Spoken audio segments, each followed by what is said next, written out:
Утрински стихови од Библијата. 4 ноември. Тој е нашиот Спасител. Јас сум Господ. Нема Спасител освен мене. Исаија 43:11. Почестите што светот им ги дава на положбата, богатството или способностите, биле туѓи за човечкиот син. Не му било потребно ниедно од оние средства со кои луѓето се служат за да задобијат пријателство или почитување.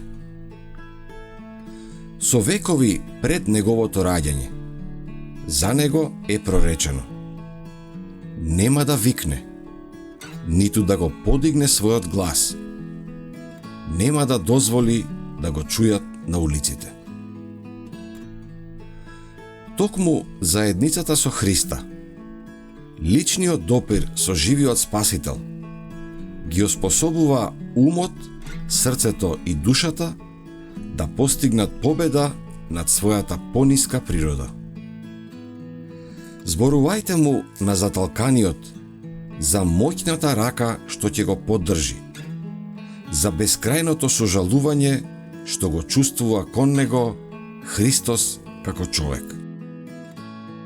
О, нека не биде изговорен ниту еден збор што би предизвикал подлабока болка. Прикажете и го сочувствителниот Спасител на душата изморена од животот во грев, која не знае каде да најде ослободување. Земете ја за рака, подигнете ја, зборувајќи зборови на надеж и охрабрување. Помогнете и да ја прифати раката на Спасителот.